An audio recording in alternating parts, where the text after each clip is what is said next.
All right, everyone, let's have a warm round of applause for Dwarkesh Patel, the world's greatest podcaster. He's going to be talking to us today about AI. And afterwards, there'll be some time for Q&A with the audience. Cool. Thanks, Stephen. So the topic of the talk is what will March 2020 for AI look like? And I have a couple talking points and riffs I want to go through, but my main thing is that I like asking questions. I'm just a really good prompt engineer. And so I'll lay out some ideas, but the talk is motivated by a bunch of questions that I have, and I'm wondering if people in the audience will have thoughts on it. So at various points, I'll pause and gauge people's ideas, maybe riff on them a little bit. But the basic premise is a bunch of us think that AI is going to make a lot of progress in the next few years. If that happens, at some point, everybody in the world will realize it. And what happened in March of 2020 with COVID, where basically every single CEO, every single world leader, the press, the public, all understood that the main thing happening in the world right now is COVID. And of course, there's other items you had to deal with, but what we're dealing with right now is COVID. And if AI continues to make this progress, should we expect the same kind of thing to the extent where we made bad decisions with COVID? How do we avoid the same kind of mistakes with AI? So we can meditate on that. Before we get to March 2020, we can step back. We can go to January 2020. What was the dynamic like there? What were the mistakes made? We can even analyze whether the analogy is valid. With COVID generally, it wasn't a session earlier, Scott was talking with a forecaster about how people try to anticipate the risk of AI happening. And it was a sort of, AI feels like a black swan event. COVID wasn't a black swan event, right? Many years before, there have been scientists predicting that exactly the kind of virus COVID was is going to happen. Even the SARS, the bats are a good reservoir for it. Bill Gates had a talk that got tens of millions of views. And of course, we're still unprepared. So one thing you might think is that the big flashy news that will happen with AI, the emergency, will be something that the people who talk about existential risk could never anticipate, because of course the future is unpredictable and you just never know the exact kind of thing that's going to happen. On the other hand, exactly what you would have predicted happened with COVID, right? So I don't know what exactly will look like when the news hits that AI is happening. It also depends on how fast it happens. If it happens in a matter of a few years, like my most recent guest seems to think, of course it will be the big emergency. But if you look at self-driving cars, obviously many years ago when we were first starting to train them, it was all the hype. Now we have them, and people don't talk about it, people aren't excited about it. So maybe there's a chance we get AGI, and it just isn't a thing, like people just don't talk about it. So that's what maybe January 2020 looks like. Though even in January 2020, you had the emergency, right? Like Wuhan is locked down in January 2020, and you have doctors who are in China who are reporting on this. You have people going up to President Trump and his National Security Council who tell him this is a thing to worry about. Then other people are saying, no, this is crazy, including maybe the National Economic Council, like Mick Mulvaney saying, obviously we can't ban travel from China. And you want a system where, of course, in the January 2020 moment, when people are putting the early warning in a time that it seems crazy, they are taken seriously. But if you tune that learning rate too high, then of course there's gonna be a bunch of cranks, and we already have a bunch of cranks, right? So some people would want to completely pause AI or bomb the data centers or something, and other people like just race ahead. And I wonder if it's better to have a political system where you have the most amount of variance, where you actually do have the kooks, and rather than one where you muddle through, nobody really takes it seriously. I think the default response was one where we just like do the auto-regressively next thing and don't try to anticipate what happens ahead. And maybe you need the kooks in advance to be able to get the one person with a sensible plan ahead of time. Okay, before I do more riffs, what part of this seems unreasonable? Is this analogy even valid? Do people have thoughts on whether the analogy between COVID and AI will proceed in this way? Any hands raised? Okay. I think it's totally plausible that people wake up in a small amount of time and realize that they had a lot of updating to do in the past. So I wouldn't rule out the situation where you basically have in 3 weeks suddenly the tides shift very quickly? 3 weeks. But with COVID, you have an exponential process, and people say AI is exponential, but depends on what you're putting on the y-axis. But like the amount of people infected is exponential. With COVID, I don't know if there's something that seems that obvious. And there's another dynamic with COVID where the reason it's a thing, like Trump gets on a press conference every single day, is because there's something that is expected of the average citizen. This interferes with your life starting day one. You need to be locked down. Like we know everybody's going to get COVID at some point. So this is going to directly impact you. You're going to get the infection. And right now it's going to completely alter your lifestyle. Even if we get AI, it doesn't seem like there's obviously a thing that the average citizen has to deal with, at least immediately. So maybe like we realize this is a thing that's happening, but the sense of emergency that a war brings, where like the citizens will get drafted, isn't similar. And maybe that's why you just like in the public discourse, it's not an immediate emergency. And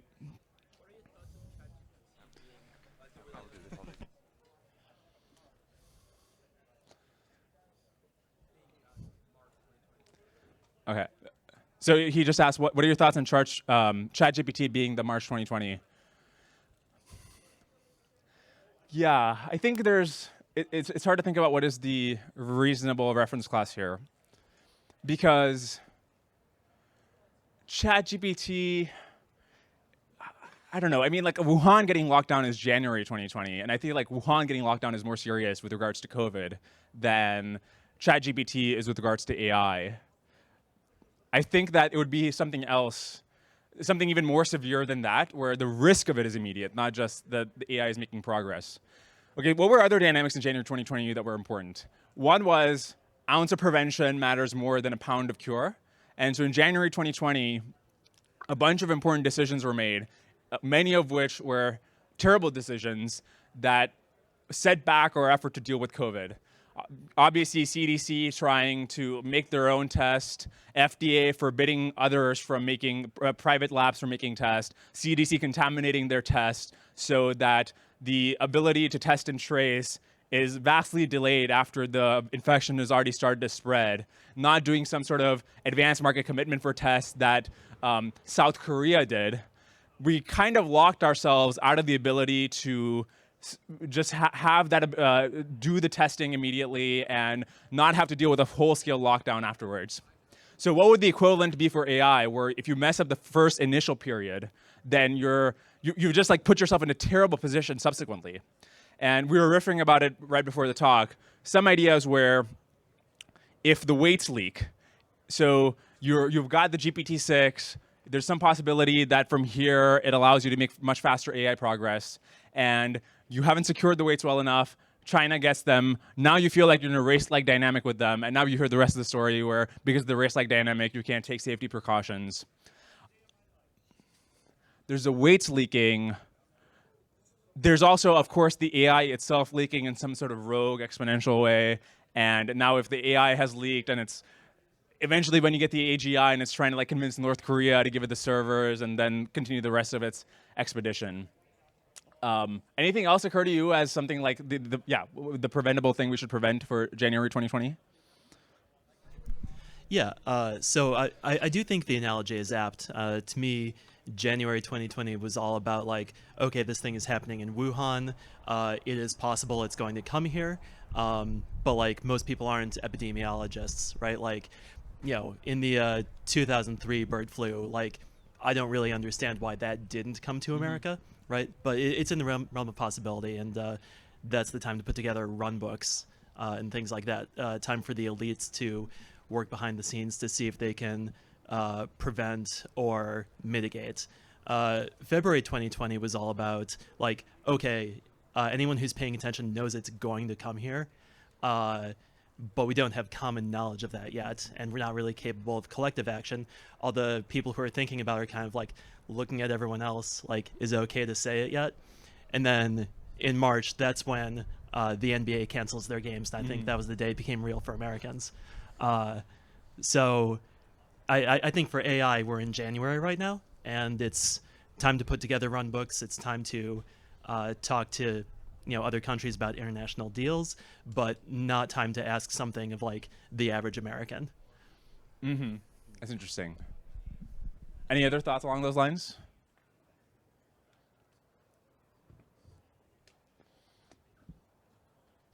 Maybe this is a counter to the analogy, but don't you have potentially an active incentive on the part of companies to cook the frog slowly? In other words, have an incremental release so that doesn't elicit a reaction. And therefore, you didn't have that with COVID, an active, slow release process to avoid a reaction. Right, something closer to what self-driving cars feel like.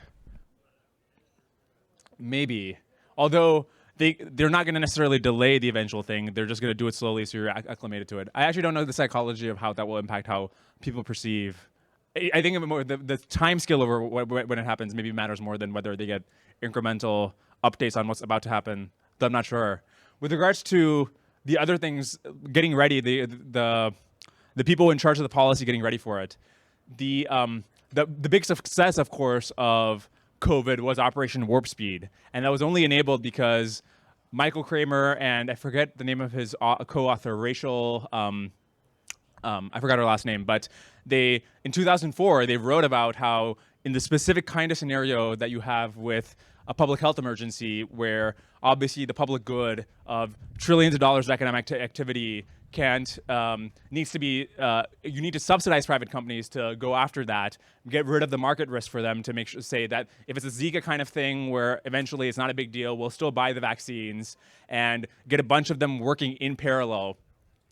That was obviously the big success of COVID. So we would want some kind of Operation Warp Speed type thing. What were the other lessons of Operation Warp Speed? Well, the fact that there was only one such thing like that, right? All the other infrastructure was kind of messed up. Even the delivery of the vaccines. If you've read Patrick McKinsey's great essay in Works in Progress about Vaccinate CA, where is he in?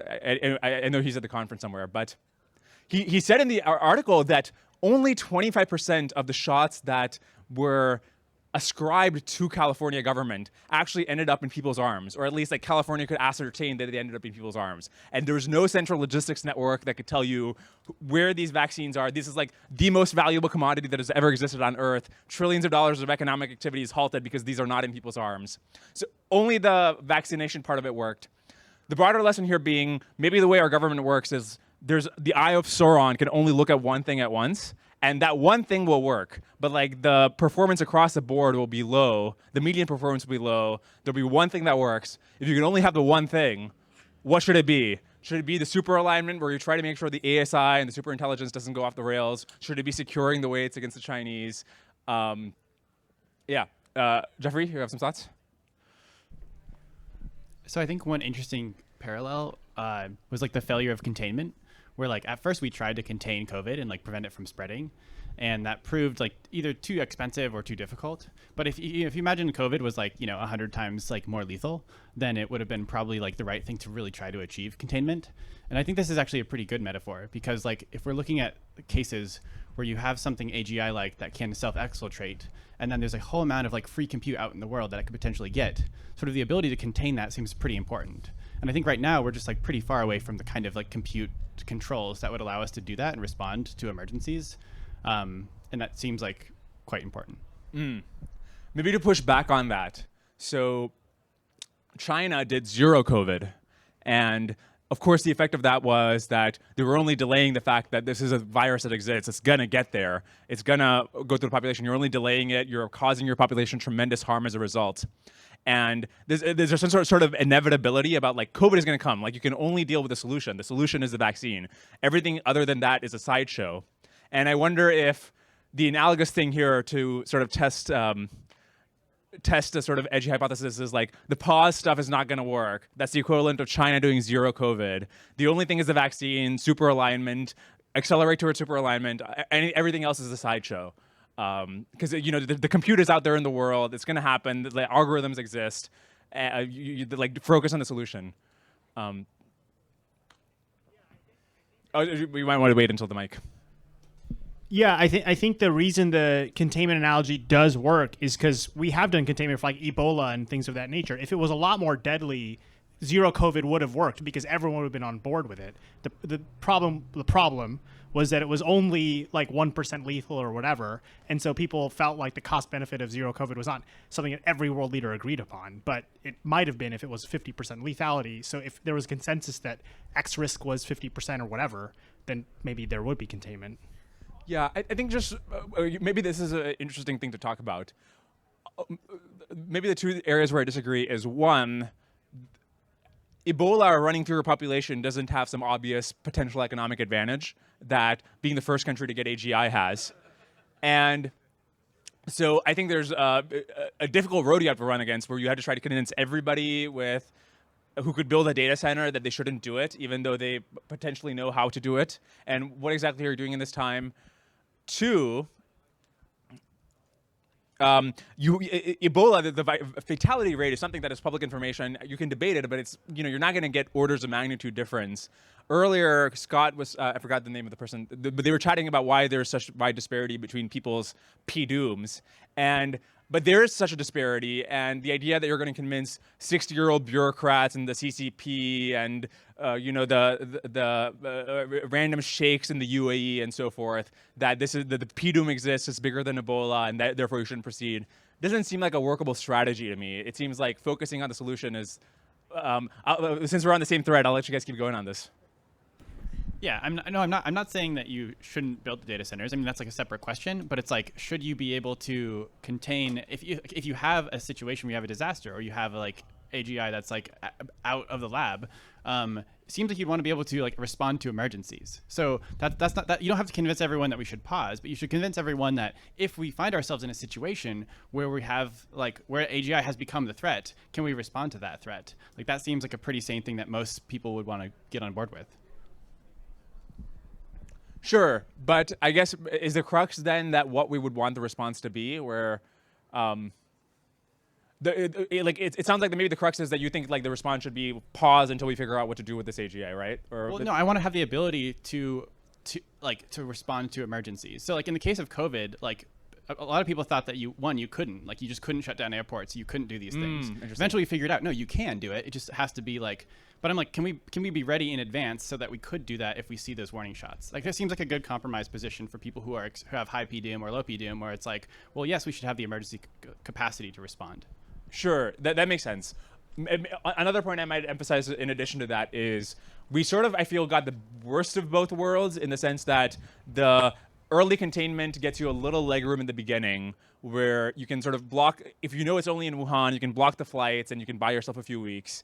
Beyond that, just locking down arbitrarily doesn't get you that much. The virus is still coming. The main thing you got to focus on is the solution.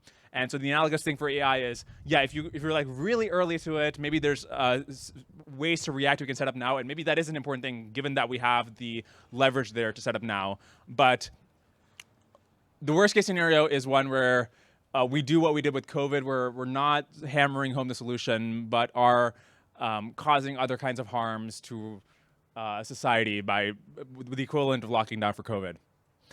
Yeah, it's maybe hard to talk about this without a lot of specifics, so leave it somewhere there. Any other thoughts along these lines, or on anything generally with regards to COVID and AI? I think you want to use that, Nick? I think a pretty interesting through line in the analogy for the economic slowdown is potential massive pushback from economic advances in the knowledge economy that come with AI that perhaps aren't actually safety focused but are more redistribution, personally focused, whatever, that grabs a lot of the attention in the same way that closing down did with COVID. But there's not a clear mission for the larger scale problem and how that could be distracting to people. Distracting in what way, sorry? That people are very focused on how in the same way that people are very focused now about economic redistribution, whatever it may be, people maybe are putting a lot of pushback on how AI is being deployed in the economy and taking a lot of jobs, right, and not thinking about extrapolating forward to what that could mean in an X-risk context. That's a very interesting point and a very important point, because maybe when we talk about it, what we anticipate what you get after AGI is you're racing towards the superhuman intelligence, and whoever controls the superhuman intelligence controls the galaxies, and of course is the entire ball game. So that this is why it matters so much. And of course, the average person is not necessarily thinking in this way. What are they thinking about? Well, big tech is about to make a bunch of money automating our jobs, at the same time driving our energy bills through the roof. So the I guess it would be a big open question about whether the argument about you need to beat China to the superhuman intelligence so that they don't take over the galaxy with CCP bots and the red flag waving around, I don't think that will resonate that much. Maybe it does. So whether it seems like the sort of domestic argument without China is decelerationist, whereas if you include China and that's a big part of the discourse, that's accelerationist. And I wonder what the equilibrium there will look like. Other thoughts?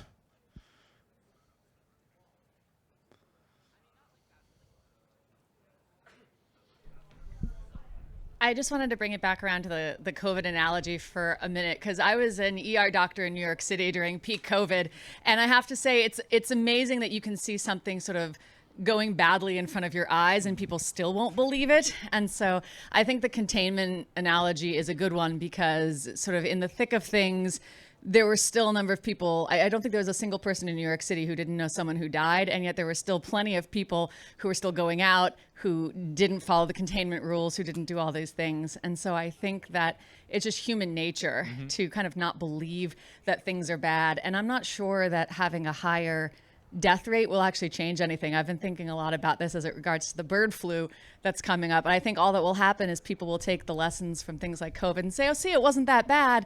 And then society will collapse. And so I think we're really, I think we're really reliant, whether it's AI or whether it's like zoonotic infections, that we have a group of people who are well funded to say, listen, this is a problem, and no matter how people behave, we need to have a solution, like a vaccine or some kind of fail-safe, so that once society does what society inevitably does, which is avoid the problem until it's sort of too late, somebody can rise up and say, wait, actually, it's not too late because we've been working on this for a while. And that's where I think things like mRNA vaccines are great, because we have this sort of semi-solution already teed up. And I think that we can look at a lot of problems this way and say, how can we kind of have a halfway solution here so that no matter what the problem is, we can try to get the few people that were worried the sky was going to fall to actually stand up and save everybody. Right. Yeah. Yeah. That's a really interesting prompt. Any other thoughts on that prompt specifically? I mean, another thing I've been thinking about is, so there's going to be the discourse when COVID first happened, I think was not that good. And also a lot of the things that later up ended on being right, where at the time either, I mean, the controversy the last week was that Fauci went in front of Congress and said that a bunch of the rules that he ascribed during COVID were arbitrary. And so there's the sort of confidence that of things that later on we learned were arbitrary. There's also I've been really disturbed by the fact that the mistakes that were early on made by the CDC and the FDA, we know about them in this rationalist sort of crew, but the broader public, there's all kinds of controversies about COVID, about vaccines and tests, and I guess not about tests, but vaccines and masking and lockdowns. And people don't talk about how much we were screwed over in the first few months based on the bad decisions made by these bureaucracies. Even the people who you would think were like totally anti-Fauci when you like turn on Fox News, they're not talking about the terrible decisions that were made back then. And so I'm not sure what you do to make sure the discourse is better in the January 2020 equivalent, where you're hassling the officials who are making these bad decisions, but it requires some amount of context that apparently people don't have to understand why the decisions they're making are bad and setting us back.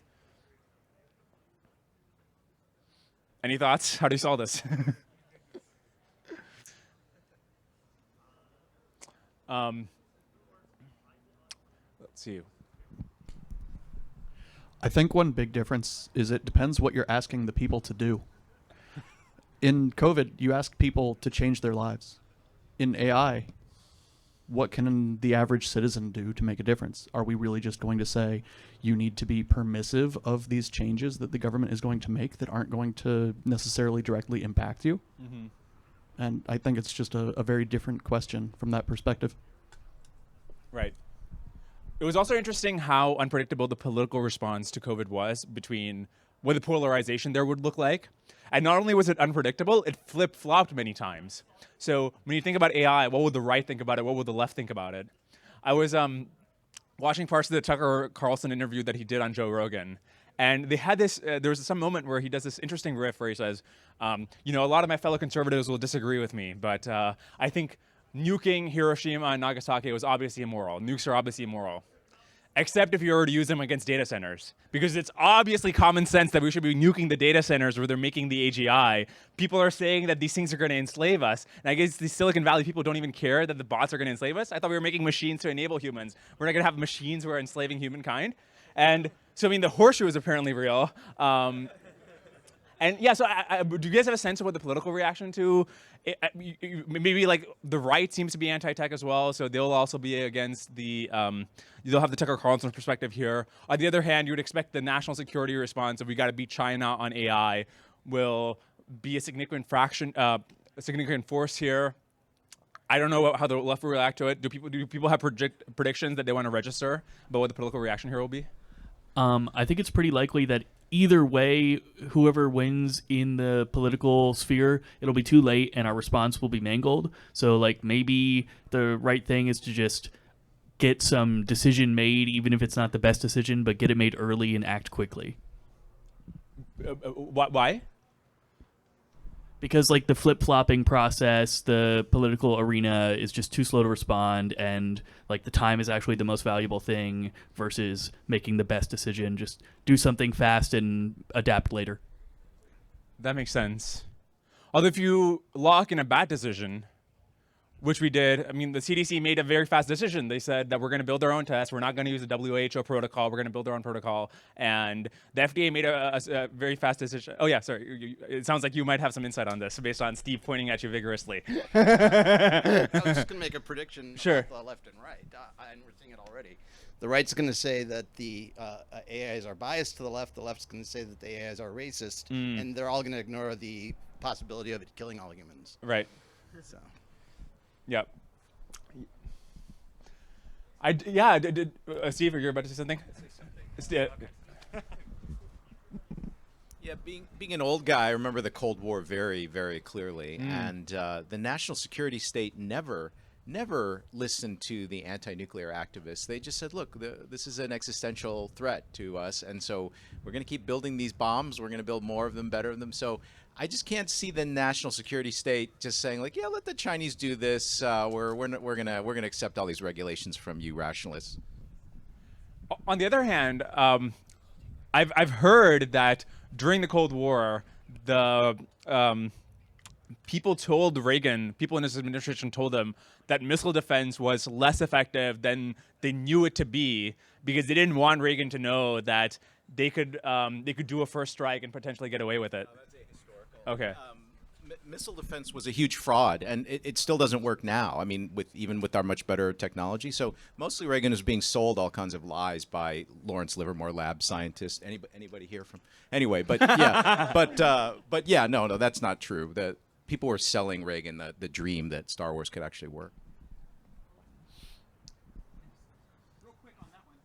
I thought the new consensus was that missile defenses works surprisingly well. Am I wrong? No, that's incorrect reporting of what happened when Iran hit Israel with a strike package. What actually happened is very different from what. We can think further on it once the ASI has the nukes, and we're trying to figure out whether we can. Because we don't even know whether mutually assured destruction was a good idea or a bad idea. I mean, it's worked. It's prevented, the end of the world. Sounds like a good idea to me. Was it a bad idea? I mean, was it a good idea? Well, it's really hard to know. Well, I think you point to the real epistemic question here. So, for example, yes, if tomorrow, because of stuff in Ukraine, we get into a nuclear war with Russia and we're all killed, maybe mad, and building all those missiles was not a great idea at all. In the same way, like arguing about P-Doom now, you could be totally wrong, and we'll never know, right? Yeah.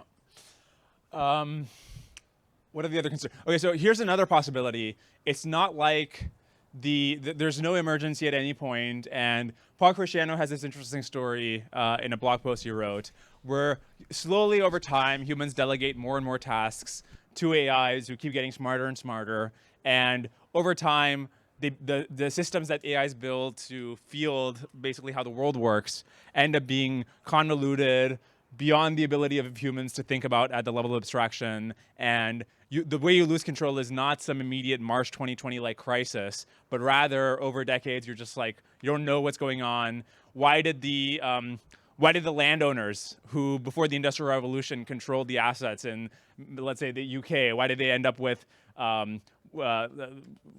loss of control? Well, just like Industrial Revolution happened over time, the landowners got less of the pie and the capital owners and industrialists got more of the pie. I don't know whether there will be emergency at all and whether the COVID analogy even works. People have thoughts on that, or is it just a sort of question of timelines? Kyle? Yeah, the last 30 minutes have me kind of disputing the premise of this event, which is that there's like an analogy here and that analogies are useful.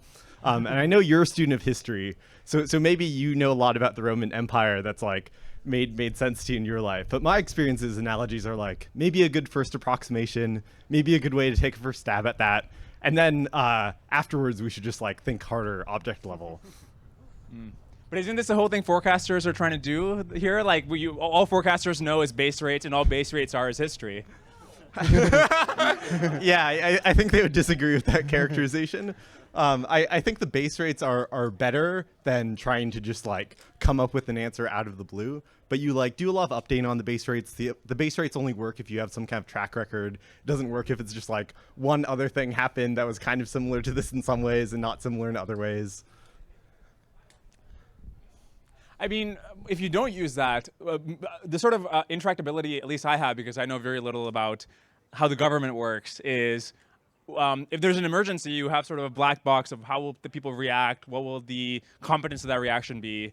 And COVID happened pretty recently. We know how the government reacted. We know what the incentives were across bureaucracies. So in that way, it seems like what else are you going to look at how the system functions? Talk to the people in government, and you're gonna like find out how their jobs work and build like a cohesive mental model that like both retrodicts several events from the past and makes predictions about the future. And then I think you're gonna have some like concrete reasoning about the ways that AI is different. Yeah, maybe. Yeah. I think behind you.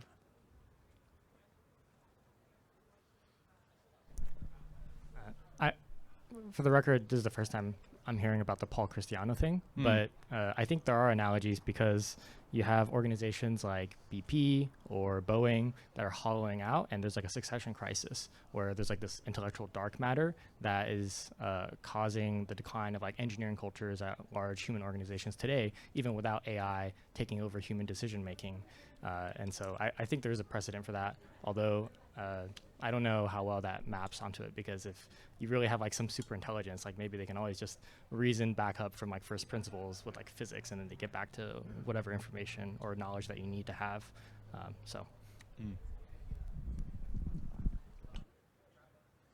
I also want to say like what you said earlier about AI eventually slowly replacing human in that like decision making process. Like I think like there's a lot of talk around AI agents, and like there's ideas about like in the future it will be just like a bunch of AI agents interacting with each other instead of having human in the loop.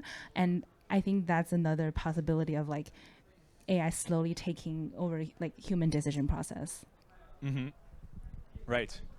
Oh, so actually this is a great prompt, what both of you said. So something that I hear people who are trying to predict AI say is that we're going to have these AI forecasting bots, and maybe they'll compete on Manifold, and they'll they're going to be trained on all this data about what happened in the past. They're going to have all these intuitions based on their own intelligence and seeing similar situations in ways that humans can't fully predict. And so we're going to have AI advisors who are giving the president great advice, and governance is going to improve a lot as a result.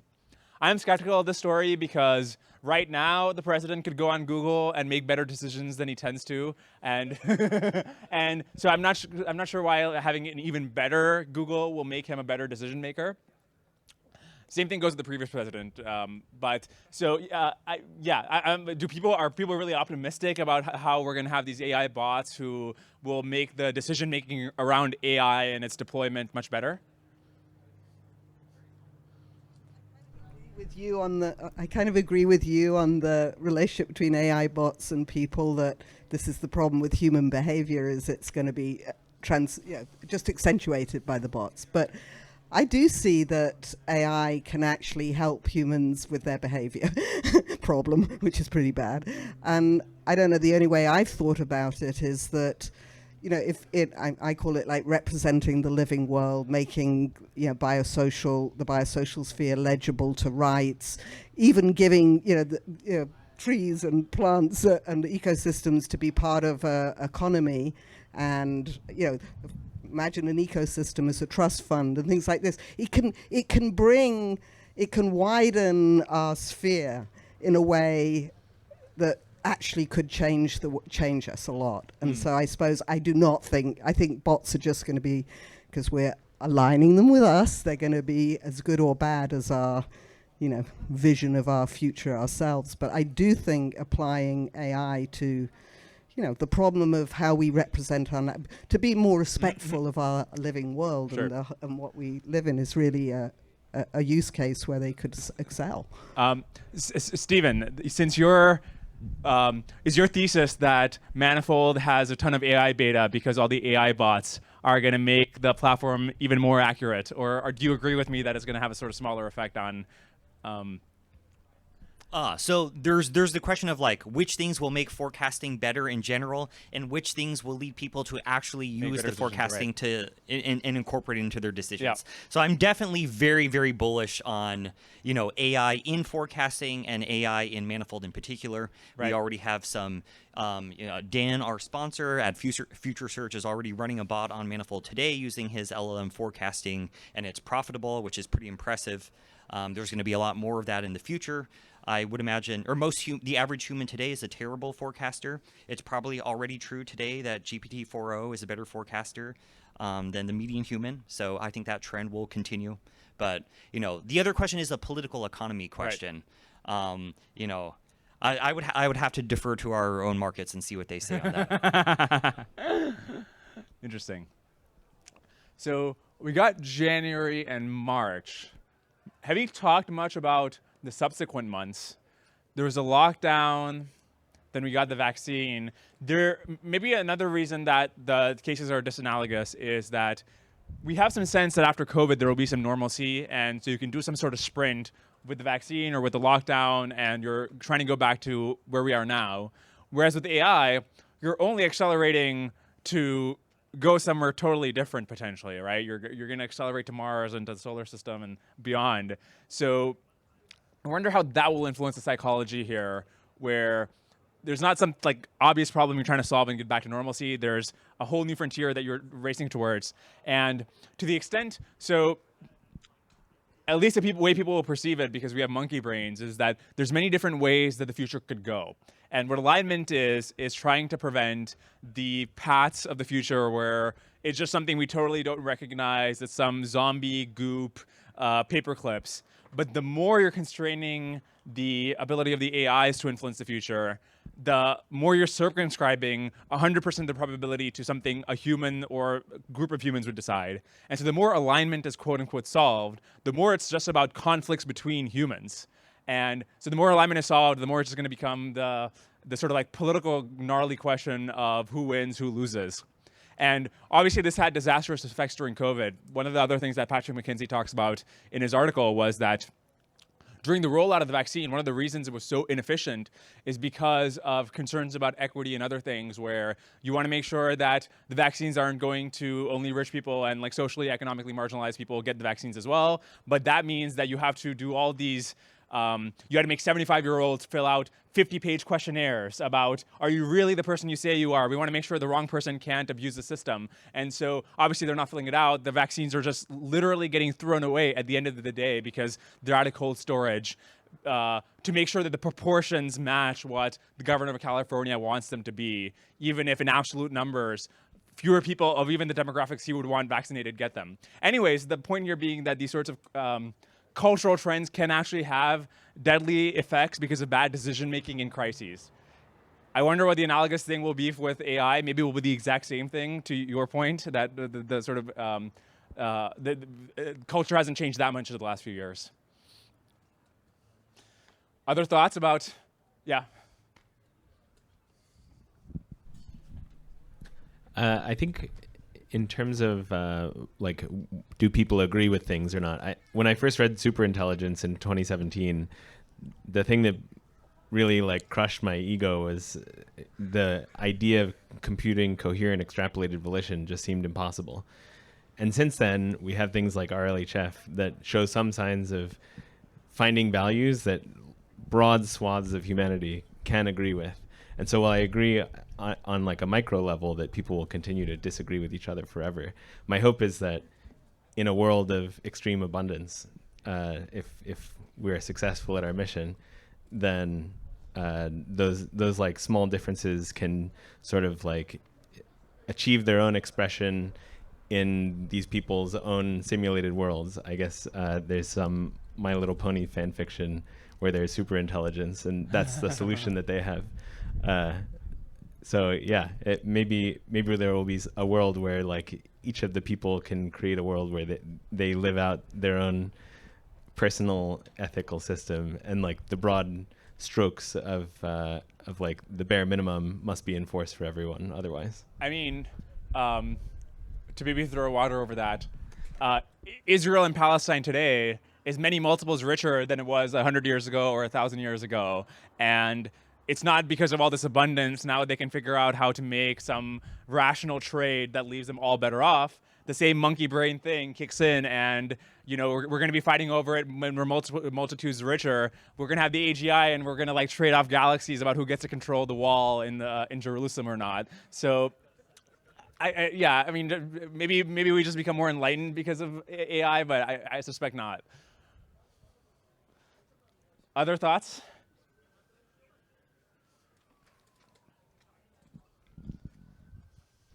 I just want to say this much earlier during the discussion, but general public don't really matter. It's influencing congressional staffers who can make sensible policies that matter. It's about getting smart people into technical research work that matters, et cetera, et cetera. So like, I'm not really like optimistic about like convincing many people, nor do they matter or something. So I think that, just to add to the conversation. Interesting. Steve? So coming back to COVID, in January 2020, I think at least for a small number of people, it was very obvious it was going to sweep the planet, and March, April, May were inevitable. Yep. Now, you've interviewed a lot of the top people in this field, and you're a thoughtful guy. In your interviews, you have to be a little bit quiet as a podcaster because you want to let the other person fully express themselves. But I'm curious, where is Dwarkesh now? What are your posteriors?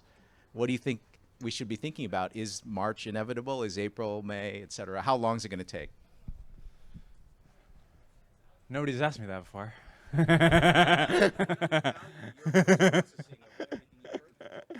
Let's see. The main crux then is there going to be some sort of intelligence explosion like dynamic? Because the March thing is the exponential, quote unquote, is the AI making itself better. I found I just had an episode about this, and at hour 3 of it, which most people don't listen to, we went through the cruxes of the intelligence explosion argument. I don't find it that convincing, and so I think it'll be, I think there will be superhuman intelligence enabled by AI, but I don't think it happens in a year like that. And so I think it's a longer process, and so it's not like March. It's more drawn out. Yeah.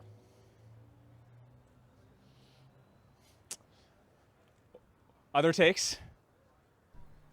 I'm surprised that no one mentioned like a power struggle kicking things off, like a political power struggle, Right. kind of like a bigger version of what we saw with Silicon Valley on the edge of its seat when Sam was ousted from the board of OpenAI or fired as CEO. Right. Oh, that's a really good point, and I almost forgot. So, in the world where we do have some sort of intelligence explosion-like dynamic, there's a world in which it happens slowly, in which you deploy GPT-5, you deploy GPT-6, and McDonald's becomes a more efficient organization, and JP Morgan becomes a more efficient organization, and just like the economy as a whole, you're seeing these gains. In the world where it's happening really fast, the highest ROI activity, if an intelligence explosion is possible, is just making the AI smarter. In that world, also, you're not making public the advances that have been made. So the public is not even learning about what's happening. And so there's no sense of a public reaction, but there is a March 2020 moment of you're just like going from GPT-5 to GPT-7 to GPT-8 in like a matter of a few months. How would you know? Well, maybe people would notice that all the AI researchers are offline and the energy bills are 20% higher across entire states. And maybe there would be a huge reaction to that about what the fuck is going on.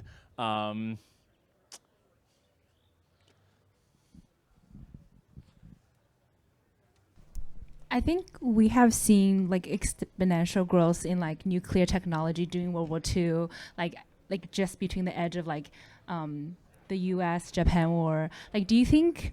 This is like a question for like everyone in the audience too. Like, let's just say that in 5 years, China attack Taiwan or like get a hold of the chip manufacturer. Do you think we'll see like a total war prep, basically the government just gather all of our ML researchers, ML engineers, lock them to a giant village in the middle of nowhere, and allocate the nation's 10% electricity to build GPT 5, 6, 7, and that will be the March 2020 moment. Okay, so this is a big question I have. Where the people who say that because of this competition, the government is going to have to crack down and really push us to the frontier in drones and robotics and whatever.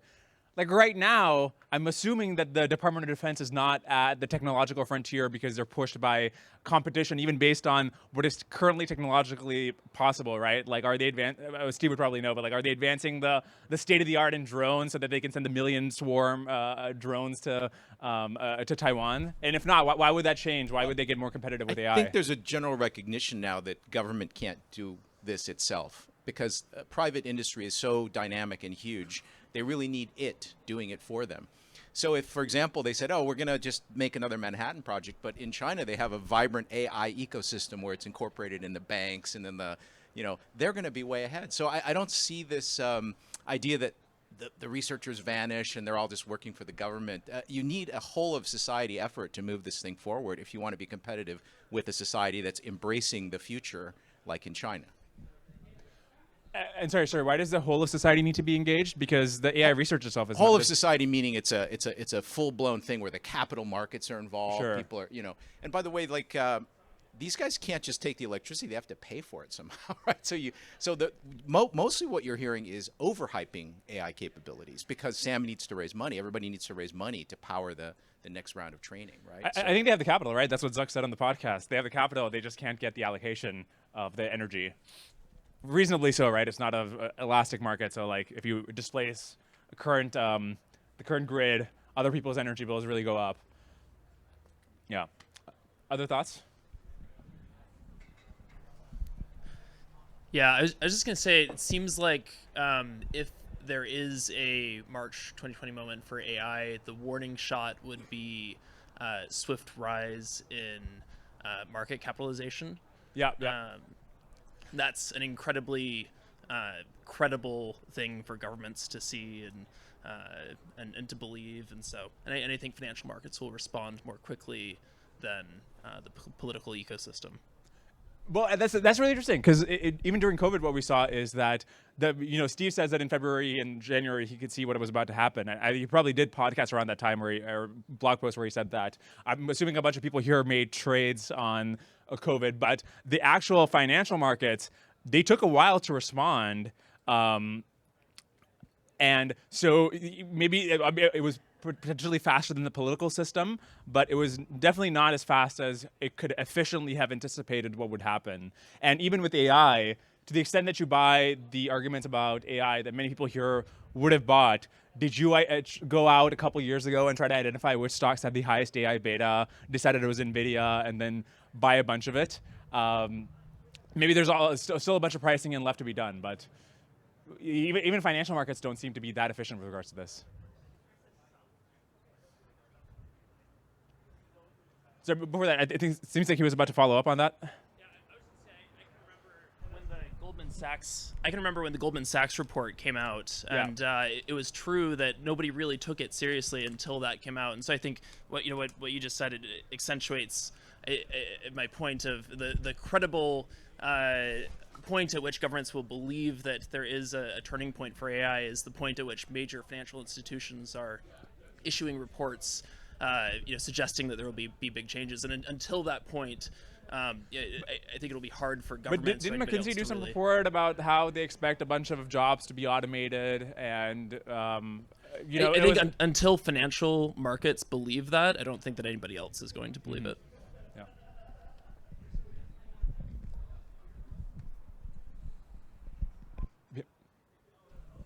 I just want to push back a little bit on something Steve said, although maybe it's not directly pushback. As a history lesson, Enrico Fermi, who was part of the team that created the first nuclear chain reaction, said himself that it would be impossible to have an atomic bomb because it would require too many resources, and no nation state would be willing to spend that % of their GDP on making a nuclear weapon. And then he himself was part of the team that created the first nuclear weapon. Right. So that piece is, the government doesn't care until it really does. And then secondly, on the intersection with private industry, the reason he said that also was you would have to make like city-sized factories to do enough nuclear refinement in order to get enough fissile material. And at the time, nobody thought that would ever happen. But then they just contracted these enormous private companies that were used to making very large weapons development facilities. And they succeeded in doing exactly that as like an engineering mega project. And so you could say maybe America has like lost its edge in doing giant engineering projects, but I think we probably haven't, and we could probably do the same thing again today. So we have 5 minutes or something left. Maybe another note is that a bunch of people in this community, like Zvi, had made points early on about, these are the decisions we're fucking up, here's how we should do better. And I guess it didn't end up mattering that much. And I wonder why that was. And with the AI discourse, you're going to be writing posts on Less Wrong or something, and nobody's going to read them. And to the extent that you have better ideas, is there some trick to making sure that they actually do matter for the people who will be consuming that during the March 2020 of AI? I guess not. Bern, do you have thoughts on this? Yes, use the proceeds of your NVIDIA call options. Turn them into lobbying dollars. Use those lobbying dollars to get access to people. Like, it's hard to, if you have an unconventional theory about the world, it's really hard to get people to buy into it. But if you've had a series of unconventional theories that have all been proven true, and you can demonstrate, with timestamps that this is what you said would happen, and then with brokerage statements that this is what you did about it, that, you're demonstrating that you know what's going to happen and you know what to do about it to the best extent that you're able to. And that's usually more compelling than just, I've got a wild theory because I extrapolated from a chart. Even if the wild theory is true and the chart is actually worth extrapolating a bit. Yeah. But is that how the National Security Advisor decides who to call? That who has the best track record on Manifold? Or the best track record on Fidelity? I don't know what the next best idea is. Fair enough. Cool. How are we doing on time? Oh, yes, sir. Half counterpoint to that is maybe the Collison brothers will read your interesting blog post and then do fast grants or something. Oh, that's a good point. Yeah. I'm still obsessed with nuclear weapons as a kind of competing analogy. And in the case of COVID, we have the vaccine. But what was the solution with avoiding nuclear catastrophe? And Thomas Schelling, in his Nobel Peace Prize acceptance speech, it makes this point about the fact that when nuclear weapons were developed, they were almost immediately and universally included in this class of weapons that had been established with mustard gas. that they were taboo. And there was this idea of taboo, which goes so much deeper than policies and international law and treaties. And in fact, it doesn't matter what policies and international laws and treaties you have if you don't, like, this is what has kept us alive. This taboo that was kind of universal. Anyway, I just wonder, you know, is there an equivalent of that in this case? Interesting. Steve? I was just going to say that I really like the remarks you just made, and it's worth saying that a lot of the scientists who built the bomb wanted to establish a world government right away to control, you know, access to this super powerful technology. And among people who want to regulate AI, they want to create a world government to regulate AI. So I think the analogy is very tight between nuclear weapons and AI. Also, one more observation on the fast grants thing, which just slipped my mind until now, is that so they funded things which they had like researchers from Yale doing very crucial public health research, and the Yale endowment, which has $40 billion and gained like 40% of the year of COVID, did not fund that stuff. And these people with a $60 million budget that they had raised themselves because of Silicon Valley wealth funded the things that the endowments weren't funding. So the lesson there, of course, is depression about the institutions, but also that if the emergency hits, you got to do it yourself, that the people with the resources aren't necessarily going to be lining up to give them away, to do the sensible thing. All right, a round of applause for Dwarkesh. That was great.